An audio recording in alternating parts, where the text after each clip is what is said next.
ക്രിസ്തുവിലുള്ള പ്രിയ സഹോദരീ സഹോദരന്മാരെ, ഇന്ന് യോഹന്നാൻ സ്നാപകന്റെ രക്തസാക്ഷിത്വത്തിന്റെ ഗൗരവമേറിയ സുവിശേഷ ഭാഗത്തെക്കുറിച്ച് ചിന്തിക്കുമ്പോൾ മർക്കോസ് 6 പ്രവാചക ധൈര്യത്തിന്റെ വില, ക്ഷമയുടെ ശക്തി, അഹങ്കാരത്തിന്റെ അപകടം എന്നിവയെക്കുറിച്ച് ചിന്തിക്കാൻ നമ്മെ ക്ഷണിക്കുന്നു. യോഹന്നാന്റെ സാക്ഷ്യം നമുക്ക് ആശ്വാസത്തെ വെല്ലുവിളിക്കുന്ന, സമഗ്രത ആവശ്യപ്പെടുന്ന, നിർഭയ വിശ്വസ്തതയിലേക്ക് നമ്മെ ക്ഷണിക്കുന്ന ഒരു തീയെ ജ്വലിപ്പിക്കുന്നു.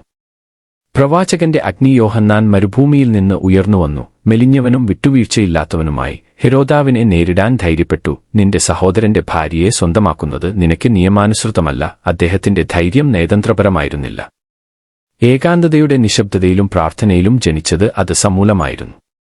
തന്റെ ജനങ്ങൾക്കുവേണ്ടി വാദിക്കാൻ സെർക്സസ് രാജാവിനെ സമീപിച്ച് തന്റെ ജീവൻ പണയപ്പെടുത്തിയ എസ്തേറിനെ പരിഗണിക്കുക. അവൾ പ്രാർത്ഥിക്കുകയും പ്രഖ്യാപിക്കുകയും ചെയ്തു, ഞാൻ നശിച്ചാൽ ഞാൻ മരിക്കും. ജോണിനെയും എസ്തേറിനെയും പോലെ ദൈവം നമ്മെ ഉണർത്തുമ്പോൾ വലിയ വ്യക്തിപരമായ അപകടത്തിൽ പോലും അസ്വസ്ഥമായ സത്യങ്ങൾ സംസാരിക്കാൻ നമ്മൾ വിളിക്കപ്പെട്ടിരിക്കുന്നു. നീരസത്തിന്റെ വിഷം യോഹന്നാൻ പറഞ്ഞ സത്യം ഹെരോദിയാസിന് സഹിക്കാൻ കഴിഞ്ഞില്ല. പശ്ചാത്താപത്തിനു പകരം അവൾ പ്രതികാരം തിരഞ്ഞെടുത്തു. അവളുടെ മകളുടെ നൃത്തം വെറുപ്പിന്റെ ആയുധമായി മാറി. ഏശാവിന്റെ ക്ഷമയും ആലിംഗനവും യാക്കോബിനെയും ഏശാവിനെയും ഓർക്കുക. കയ്പ് ഉപേക്ഷിച്ച് കരുണ നമ്മുടെ ഹൃദയങ്ങളെ സുഖപ്പെടുത്താൻ അനുവദിക്കാൻ ദൈവം നമ്മെ വിളിക്കുന്നു. അഹങ്കാരത്തിന്റെ കെണി. ഹെരോദാവ് യോഹന്നാനെ ഭയപ്പെട്ടു, അവനെ ബഹുമാനിച്ചു. പക്ഷേ അഹങ്കാരം നീതിയേക്കാൾ പ്രശസ്തി നിലനിർത്താൻ അവനെ ബന്ധിച്ചു. ശൗൽ രാജാവിന്റെ അഹങ്കാരം അവനെ ദൈവത്തോട് അനുസരണക്കേട് കാണിക്കാനും അവന്റെ രാജ്യം നഷ്ടപ്പെടുത്താനും പ്രേരിപ്പിച്ചു. അതേ പ്രലോഭനം നമ്മെയും അഭിമുഖീകരിക്കുന്നു. മനസാക്ഷിയേക്കാൾ പ്രതിച്ഛായയ്ക്ക് മുൻഗണന നൽകുക. ജനപ്രീതിയില്ലാത്തതാണെങ്കിലും നാം ശരിയായതിനു വേണ്ടി നിലകൊള്ളുമോ? രക്തസാക്ഷിത്വവും ശാശ്വത സാക്ഷ്യവും. യോഹന്നാന്റെ ശബ്ദം നിശബ്ദമാക്കപ്പെട്ടെങ്കിലും അവന്റെ സാക്ഷി സഭയിൽ വിത്തുപാകിയ വിത്തുകൾ വിതച്ചു. യേശു പഠിപ്പിച്ചു, നീതിക്കുവേണ്ടി പീഡിപ്പിക്കപ്പെടുന്നവർ ഭാഗ്യവാന്മാർ. വിശ്വസ്തതയുടെ ഓരോ പ്രവൃത്തിയും മറ്റുള്ളവർക്ക് ഒരു വിത്തായി മാറുന്നു. കാലത്തിലൂടെ പ്രതിധ്വനിക്കുന്നു. ജോണിന്റെ അഗ്നി നിലനിൽക്കുന്നു. മാർട്ടിൻ ലൂഥർ കിംഗ് ജൂനിയർ നീതിക്കുവേണ്ടി അപകടത്തെ നേരിട്ട ആർച്ച് ബിഷപ്പ് റൊമേറോ തുടങ്ങിയ പ്രവാചകന്മാരിൽ ഇന്ന് പുതിയ മേഖലകളിൽ പ്രവാചകന്മാർ ഉയർന്നുവരുന്നു. ആധുനിക സോഷ്യൽ മീഡിയയിലെ പ്രവാചകൽപ്പൻ നമ്മുടെ കാലത്ത് മരുഭൂമിയിൽ സോഷ്യൽ മീഡിയയുടെ ഡിജിറ്റൽ ലോകം ഉൾപ്പെടുന്നു. ടൈം ലൈനുകൾ, ഗ്രൂപ്പ് ചാറ്റുകൾ, പോസ്റ്റുകൾ. അവിടെ സത്യം ഇപ്പോഴും സംസാരിക്കേണ്ടതുണ്ട്.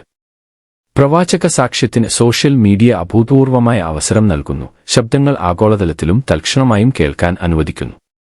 എന്നിരുന്നാലും ഈ ഡിജിറ്റൽ പ്രവചനവിളി ഇപ്പോഴും വികസിച്ചുകൊണ്ടിരിക്കുന്നു. പല സന്ദേശങ്ങൾക്കും ആഴമോ പ്രതിഫലനമോ ഉത്തരവാദിത്തമോ ഇല്ല. ആത്മീയ മേൽനോട്ടമില്ലാതെ യഥാർത്ഥ പ്രവാചക സാക്ഷി കേൾക്കാൻ പാടുപെടുന്ന ഒരു കുഴപ്പമില്ലാത്ത മേഖലയായി സോഷ്യൽ മീഡിയ മാറും. ഈ ആഹ്വാനത്തിന് വിശ്വസ്തയോടെ ഉത്തരം നൽകുന്നതിന് നാം ഈ തത്വങ്ങൾ സ്വീകരിക്കണം. വിവേചനം. പോസ്റ്റ് ചെയ്യുന്നതിനു മുമ്പ് പ്രാർത്ഥനാപൂർവം വാക്കുകൾ തൂക്കിനോക്കുക. ദൈവിക പ്രചോദനത്തിൽ നിന്ന് വ്യക്തിപരമായ അഭിപ്രായങ്ങളെ വേർതിരിക്കുന്ന ദൈവത്തിന്റെ മാർഗനിർദ്ദേശം തേടുക. ഉത്തരവാദിത്തം. വിനയം നിലനിർത്തുക. മാന്യമായ സംഭാഷണം വളർത്തുക. തിരുത്തൽ സ്വാഗതം ചെയ്യുക. പ്രവചനം വിഭജിക്കരുത്, പടുത്തുയർത്തണം.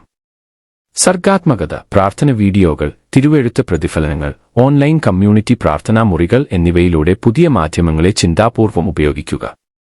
നമ്മുടെ ഡിജിറ്റൽ സാന്നിധ്യം ധ്യാനാത്മക സാക്ഷ്യത്തിന്റെ ഒരു വിപുലീകരണമായിരിക്കട്ടെ. ഇൻസ്റ്റാഗ്രാമിലോ ടിക്ടോക്കിലോ മരുഭൂമി നിമിഷങ്ങൾ എന്ന പേരിൽ ഒരു പരമ്പര സങ്കൽപ്പിക്കുക. 30 സെക്കൻഡ് നിശബ്ദത, തുടർന്ന് 30 സെക്കൻഡ് തിരുവെഴുത്ത് അല്ലെങ്കിൽ സത്യം. ശബ്ദത്തിനിടയിൽ ദൈവത്തെ താൽക്കാലികമായി നിർത്തി ശ്രദ്ധിക്കാനുള്ള ഒരു ക്ഷണം. ഇത് പ്രവർത്തനത്തിലുള്ള ആധുനിക പ്രവചനമാണ്. പ്രവാചകന്മാരുടെ ഒരു സമൂഹം. ജോൺ ഒറ്റയ്ക്ക് നിന്നു, പക്ഷേ അദ്ദേഹത്തിന്റെ തീ ഒരു പ്രസ്ഥാനത്തെ ജ്വലിപ്പിച്ചു. അതിനാൽ നാം സമൂഹത്തിൽ ഒത്തുകൂടുകയും പ്രാർത്ഥിക്കുകയും പ്രോത്സാഹിപ്പിക്കുകയും പരസ്പരം ഉത്തരവാദിത്തം വഹിക്കുകയും വേണം. യോഹന്നാന്റെ മരണം ക്രിസ്തുവിന്റെ പീഡാനുഭവത്തെ മുന്നിലാക്കി. കരഘോഷത്തേക്കാൾ ദൈവത്തിലുള്ള ആശ്രയം യഥാർത്ഥ മഹത്വത്തിലേക്ക് നയിക്കുമെന്ന് നമ്മെ ഓർമ്മിപ്പിക്കുന്നു. എല്ലാ ഹൃദയങ്ങളും ദൈവത്തിലേക്ക് തിരിയുന്നതുവരെ സ്നേഹത്തിലും സത്യത്തിലും നിർഭയവിശ്വസ്തതയിലും നിലവിളിച്ചുകൊണ്ട് വീട്, ജോലി, ഇടവക്, ഡിജിറ്റൽ മരുഭൂമി എന്നിങ്ങനെ ജീവിതത്തിന്റെ എല്ലാ ഭാഗങ്ങളിലേക്കും നമുക്ക് യോഹന്നാന്റെ ജ്വാല കൊണ്ടുപോകാം. സ്വർഗസ്ഥനായ പിതാവേ, യോഹന്നാൻ സ്നാപകനും നിങ്ങളുടെ സത്യത്തിനായി കഷ്ടപ്പെടുന്ന ഓരോ ആത്മാവിനും ഞങ്ങൾ നന്ദി പറയുന്നു. ധൈര്യത്തോടെ സംസാരിക്കാനുള്ള ധൈര്യം, വിശ്വസ്തയോടെ സേവിക്കാനുള്ള എളിമ, പരീക്ഷണങ്ങളെ സഹിക്കാനുള്ള സ്ഥിരോത്സാഹം എന്നിവയാൽ ഞങ്ങളെ നിറയ്ക്കുക. പ്രവാചക അഗ്നിയുടെ ചാലുകളാക്കി മാറ്റണമേ. അനേകരെ നിങ്ങളുടെ പുത്രനിലേക്ക് ആകർഷിക്കണമേ. ഞങ്ങളുടെ കർത്താവായ ക്രിസ്തുവിലൂടെ. ആമേൻ.